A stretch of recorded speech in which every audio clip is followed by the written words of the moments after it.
હવામાન વિભાગ અને હવામાનના નિષ્ણાતો દ્વારા ભર ઉનાળે વાતાવરણમાં પલટો આવવાની કરેલી આગાહી વચ્ચે આજે વડોદરામાં ગાઢ ધુમ્મસ છવાયું છે. ડભોઈથી સ્ટેચ્યુ ઓફ યુનિટી માર્ગ ઉપર ગાઢ ધુમ્મસ છવાઈ જતા શૂન્ય વિઝિબિલિટી થઈ હતી. પરિણામે વાહન ચાલકો મુશ્કેલીમાં મુકાઈ ગયા હતા. ઉલ્લેખનીય છે કે ગતરોજ હવામાન નિષ્ણાંત અંબાલાલ પટેલ દ્વારા 10 એપ્રિલ સુધીમાં રાજ્યના વિવિધ ભાગોમાં તોફાની પવનો સાથે કમોસમી વરસાદ પડવાની આગાહી કરવામાં આવી હતી.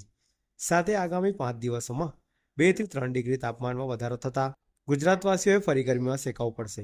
આજે વહેલી સવારથી જ ડભોઈ પંથકના રેલવે સ્ટેશન, બેગા, સિનોર 4 રસ્તા, સિનોર રોડ, એસઓયુ રોડ સહિતના વિસ્તારોમાં ગાઢ ધુમ્મસ જોવા મળ્યું હતું. ડભોઈ તો સ્ટેચ્યુ ઓફ યુનિટી જવાના રસ્તે વિઝિબિલિટી ઓછી થઈ જતા નોકરી ધંધાર્થે નીકળેલા લોકોને પોતાના વાહનોની હેડલાઇટ ચાલુ કરવાની ફરજ પડી હતી. તે સાથે વાહનો ધીમે હંકારવાની ફરજ પડી હતી. વાતાવરણમાં આવેલા એકાએક પલટો જોઈ લોકો પણ આશ્ચર્યમાં મુકાઈ ગયા હતા. એક તબક્કે ઉનાળામાં વરસાદી માહોલ જેવું વાતાવરણ થઈ ગયું હતું.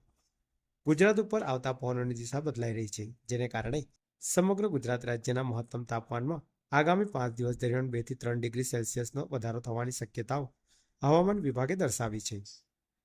આગામી 24 કલાક લઘુત્તમ તાપમાન યથાવત રહેશે. ત્યારબાદ તેમાં પણ 2 ડિગ્રી સેલ્સિયસ સુધીનો વધારો થવાની શક્યતાઓ છે.